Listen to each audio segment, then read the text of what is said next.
Fresh lock technology जो रखे मसालों को हर समय फ्रेश। नमस्ते, मैं हूं आपके साथ गुप्ता। आप देख रहे हैं एचएनएन न्यूज, जुनून सच दिखाने का। बुलेटिन की शुरुआत इस वक्त की अहम खबर। बांग्लादेश में नई सरकार का शपथ ग्रहण आज है। ऐसे में तारिक रहमान आज पीएम पद की शपथ। शाम 4 बजे ढाका में शपथ ग्रहण समारोह होगा। इसमें भारत समेत 13 देशों को न्योता मिला है। स्पीकर ओम बिरला इस समारोह में शामिल होंगे भारत की तरफ। तो बांग्लादेश में आज से एक नई राजनीतिक युग की शुरुआत होने वाली है।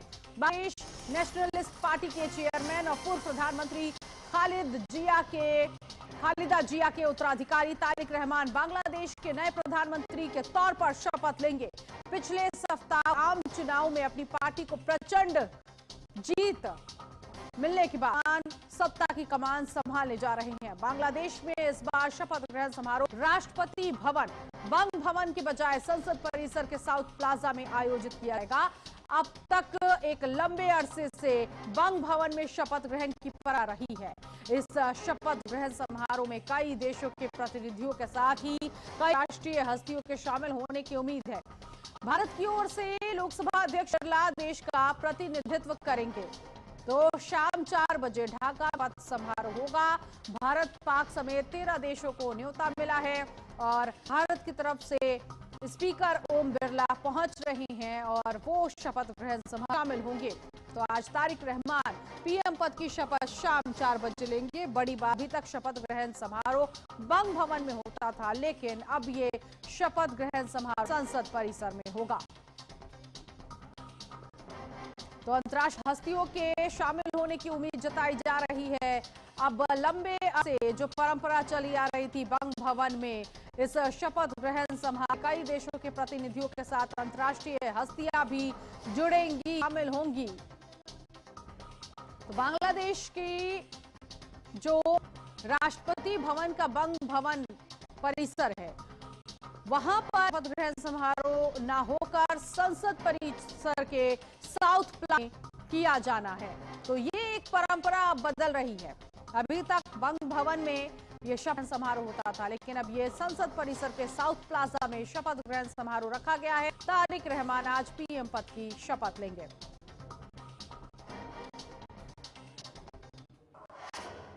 और इसी खबर पर आगे की चर्चा करने के लिए कर्नल एएस सिंह इस वक्त डिफेंस एक्सपर्ट हमारे साथ जुड़ गए हैं। सर, बहुत स्वागत है आपका एचएनएन न्यूज पर। आज जिस तरह से बांग्लादेश में तारिक रहमान शपथ ग्रहण समारोह में पीएम पद की शपथ लेंगे, प्रधानमंत्री बनने जा रहे हैं, आपको क्या लग रहा है? ऐसे में बांग्लादेश में स्थिति भी, जिन हिंदुओं पर अत्याचार हुआ, आज के बाद क्या ये तस्वीरें धीरे धीरे बदलती हुई दिखाई देंगी?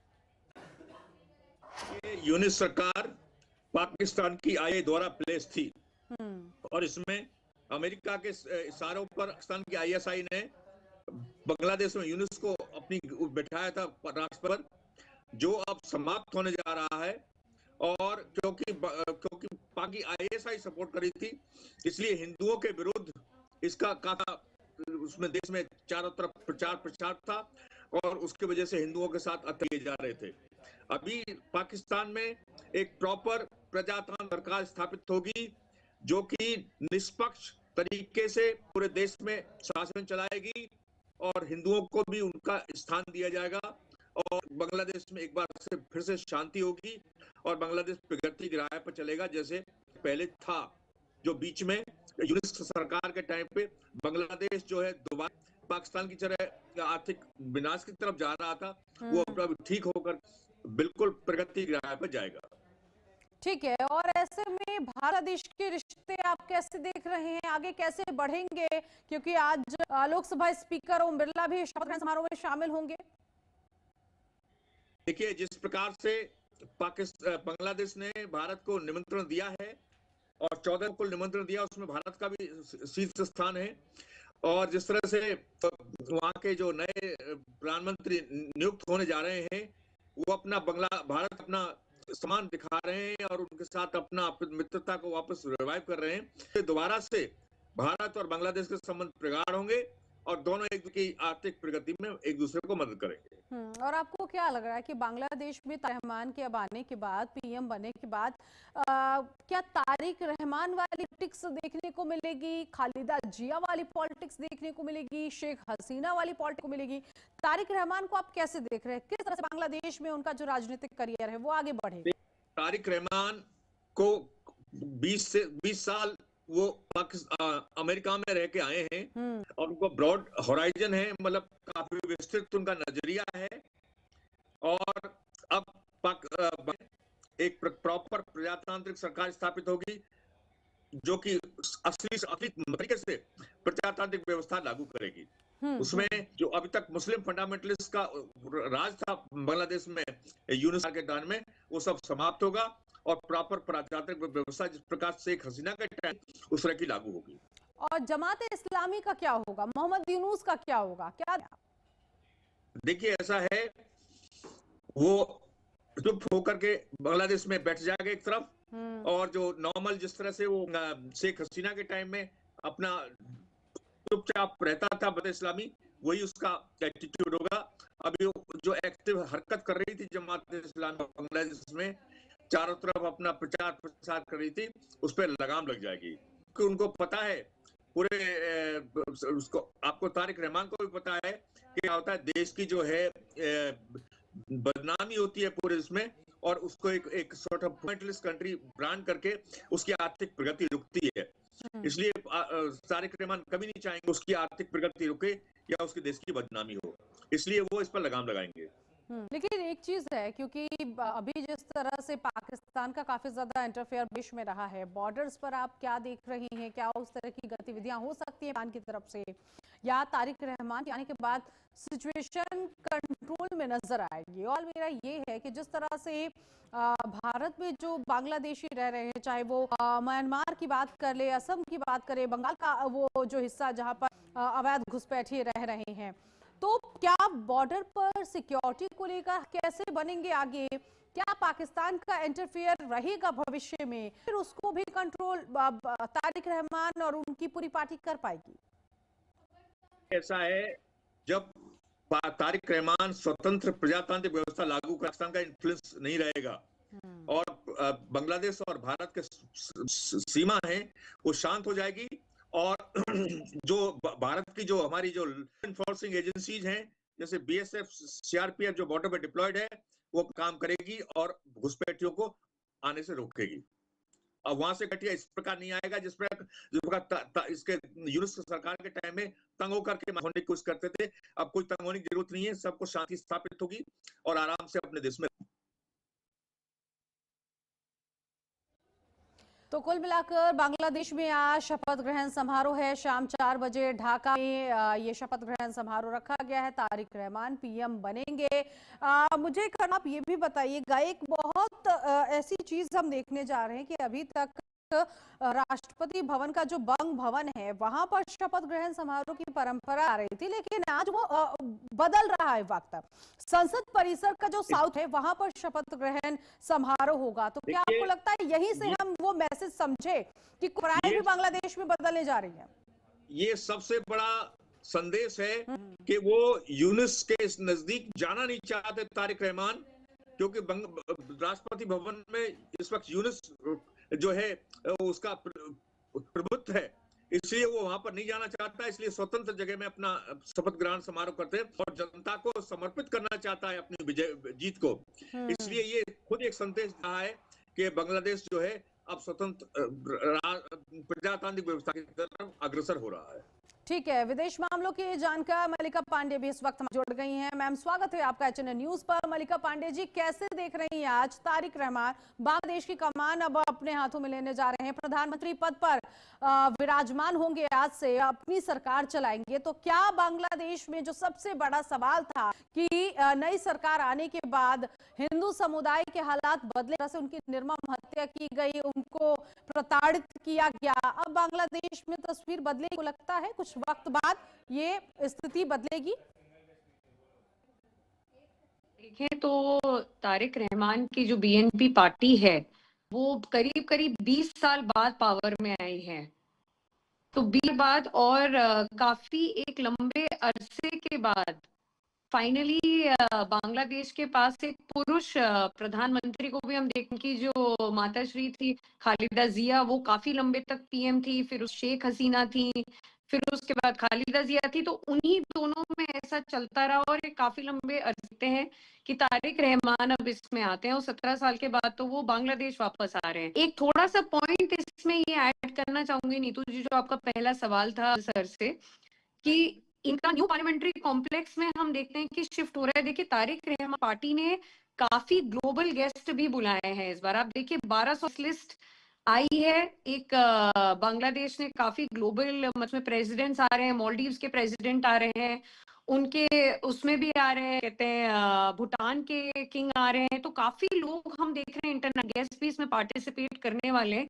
तो राष्ट्रपति भवन का न्यूज रिपोर्ट्स बता रही है छोटा था इसलिए वो पार्लियामेंट्री कॉम्प्लेक्स में कर रहे हैं इस बार समारोह। और अगर नीतू जी अगर हम ओवरऑल देखें तो देखिए एक बहुत ही इंटरेस्टिंग बात इसमें आई है कि जो हिंदूज हैं इसमें हमारे 2 हिंदूज भी जीते हैं और ढाका से भी काफी अरसों बाद 2 कैंडिडेट जीते हैं एमपी के इलेक्शन में। तो ये काफी नई चीज, कंसर्निंग चीज एक और है कि जो जमात इस्लाम है, जो इंडिया के बॉर्डर इनकी प्रोविंसेस हैं, उसमें जमात इस्लाम की काफी बड़ी जीत दर्ज हुई है अदर देन बीएनपी। तो बीएनपी जो कि जीत हासिल उसने की है और 200 सीटें बीएनपी को मिली ऐसा जीत में, और उसके बाद 20 साल सत्ता में वापसी हो रही है। मल्लिका जी, लेकिन एक बहुत इंपॉर्टेंट क्वेश्चन है, जिस पाकिस्तान का इंटरफेयर अभी तक बांग्लादेश में रहा है, कहा जा रहा था कि मोहम्मद यूनुस की जो अंतरिम सरकार है वो पाकिस्तान के नक्शों पर चल रही है, पाकिस्तान आपसे चल रही है। क्या आपको लगता है वो इंटरफेरेंस अब कम होगा या कुछ चुनौतियां अभी तारिक रहमान को पड़ेगी बांग्लादेश के हालातों को सुधारने के लिए? देखिए नीतू जी, बांग्लादेश के जो अभी प्राइम मिनिस्टर तारिक रहमान है, उनको एक सीरीज ऑफ प्रॉब्लम झेलनी पड़ेंगी। इससे पहले तो ये प्रॉब्लम रहेगी कि अभी जहां पर माइनॉरिटी अटैक्स थे एक उसमें रहेगी, फॉरेन पॉलिसी में रहेगी। अगर आप स्टेटमेंट्स बीएन के जो तारिक रहमान है उनके पढ़े तो वो सिर्फ पाकिस्तान इंडिया से नहीं बल्कि चाइना, गल्फ स्टेट, इन सबसे क्लोजनेस चाहते हैं। वो भी मल्टीलैटरल ओपिनियन दे रहे हैं, बार बार ये दे रहे हैं कि उन्होंने जैसे उनके समारोह में भी हम देख रहे हैं कि काफी ग्लोबल लीडर्स को उन्होंने इनवाइट किया है। तो काफी रिटेरेट कर रहे हैं, जैसे मोहम्मद यूनुस सिर्फ पाकिस्तान की बोली बोल रहे थे। ये हम थोड़ा डिपार्चर देखते हैं, डिपार्चर देख रहे हैं तारिक रहमान का इस चीज से कि वो सिर्फ पाकिस्तान पर ही डिपेंडेंट है नीतू जी। तो ये थोड़ा सा हम अभी देख रहे हैं, नई नई चीजें हैं, काफी नई नई चीजें उनको करनी है। स्टूडेंट लीडर साथ भी उन्होंने, अगर हम देखें तो जो सिटीजन पार्टी थी जिन्होंने को हटाया था, उनके साथ भी तारिक रहमान स्टूडेंट लीडर के साथ दिखते हैं, मोहम्मद के साथ दिखते हैं, जमात इस्लाम के जो प्रेसिडेंट है उनके पार्टी प्रेसिडेंट है उनके साथ दिखते हैं। तो एक बहुत ही बैलेंसिंग एक्ट हम देख रहे हैं कि तारिक रहमान इस चीज में अपना रहे हैं। उनके हमारे प्रधानमंत्री जी से भी फ्राइडे को बात हुई है, तो बैलेंस अप्रोच दिखाई दे रही है अभी। जबकि हिस्टोरिकली अगर हम देखें तो बीएनपी देखे तो काफी ज्यादा खालिदा जिया के टाइम में बहुत ज्यादा डिपेंडेंट थी पाकिस्तान, बट अभी ऐसा नहीं है। जी नहीं तो नहीं कार बनने जा रही है और ताजपोशी होगी, अलग अलग देशों के हस्तियों को यहाँ इनवाइट किया है। अब देखना ये भी बहुत इंपॉर्टेंट है मल्लिका जी कि पाकिस्तान की तरफ से कोई शामिल होता है, क्योंकि अभी तक तो ये खबरें नहीं आई हैं, लेकिन पाकिस्तान को इनवाइट किया गया शपथ ग्रहण समारोह में पाकिस्तान के प्रधानमंत्री शामिल हो। बिल्कुल जी, पाकिस्तान को इनवाइट किया गया है, इंडिया को इनवाइट किया गया है, मालदीव्स को किया गया है, काफी इन्होंने देशों को इनवाइट किया है। पाकिस्तान, चाइना और इंडिया की तरफ इनके प्रधानमंत्रियों को कांटेक्ट भी किया गया था, बट जैसे हमारे प्रधानमंत्री तो अभी फ्रांस के प्रेसिडेंट का विजिट है, उसके बाद इंडिया की एआई समिट है, हमारे स्पीकर जा रहे हैं। वैसे ही पाकिस्तान की भी कुछ रिपोर्ट्स में पढ़ रही थी, तो वहां पर भी हम नहीं जा रहे हैं, बट वो डेलीगेशन को भेज रहे हैं। चाइना भी एक डेलीगेशन को भेज रहा है अटेंड करने के लिए। तो अभी तक तो ये खबरें आ रही है नीतू जी। तो बीएनपी की 20 साल बाद सत्ता वापसी हो रही है तारिक रहमान, और ऐसे में तारिक रहमान से अमेरिका में ज्यादा वक्त अपनाया है और वहां की पॉलिटिक्स को बहुत ज्यादा जानते हैं। तो आपका कि बांग्लादेश में भी उस तरह की पॉलिटिक्स तारिक रहमान की रहेगी? बिल्कुल नहीं तो जी, एक काफी लंबा अरसा, जैसे कि मैंने बताया कि 17 साल बाद रहमान वापस आए हैं अमेरिका से, और डेफिनेटली काफी इन्फ्लुएंस है। देखिए उनका एक ग्लोबल स्टैचर रहा है, जैसे मोहम्मद यूनुस का भी ग्लोबल स्टैचर रहा, इनका भी काफी ग्लोबल स्टैचर रहा है, क्योंकि एग्जाइल में थे। खालिदा जिया का भी इलेक्शंस में इन्होंने काफी पार्टिसिपेट, अपनी मदर के टाइम पे इनके फादर भी प्रेसिडेंट रहे हैं। तो काफी सारी चीजें, ये डेवलपमेंटल फोकस इन्होंने टाइम एंड अगेन अपनी स्पीचेस में भी बोला है। और देखिए अवामी लीग होने से ऑप्शन जो था, एक तरफ था रेडिकल कि जमात, तरफ क्या है कि ये भी रेडिकल है बट इतने रेडिकल नहीं है अगर हम देखें तो काफी डेवलपमेंटल उस तरफ तो इनका फोकस रहा है। नहीं तो जी, भी हमारे जो बॉर्डर्स हैं उनकी सिक्योरिटी को आप कैसे देख पा रही हैं, क्योंकि म्यांमार, जिस तरह से मैं कर्नल साहब से भी ये समझने की कोशिश कर रही थी, असम में भी कई अवैध बैठे हैं, बांग्लादेश के कई नागरिक वहां पर भी उनकी गतिविधियां रहे, तो अब वहां पर सिक्योरिटी किस हिसाब से होगी? तारिक रहमान के सामने भी कई तरह से चैलेंजेस है, हालात को समझो। एक मैं तस्वीर देख रही हूँ कि इस वक्त जिस तरह से बांग्लादेश में जेंजी ने सड़क उतरकर जमकर प्रदर्शन किया, कहीं ना कहीं उन जेंजी वक्त देखने को मिले जब जमात इस्लामी को 68 सीटें ही मिली है। नीतुल, और सबसे कंसर्निंग बात यह है कि देखिए एक सत्ता को परिवर्तित करना बहुत आसान होता है, क्योंकि शायद उनको फॉरेन बैकिंग रही होगी इसलिए उन्होंने कर दिया, बट डेमोक्रेसी में लोगों का एक विश्वास जीतना एक बहुत बड़ा है। आप सत्ता परिवर्तन बहुत आसानी से करते हैं, बट लोगों के बीच में जब आप जाते हैं, डेवलप बातें करते हैं, इन सब का हम देखते हैं कि कम स्वीकार किया गया है। जेनजी के लिए आसान, एनसीपी की सीट्स ही नहीं आई है अगर आप देखें तो उनका बहुत लो परफॉर्मेंस रहा है।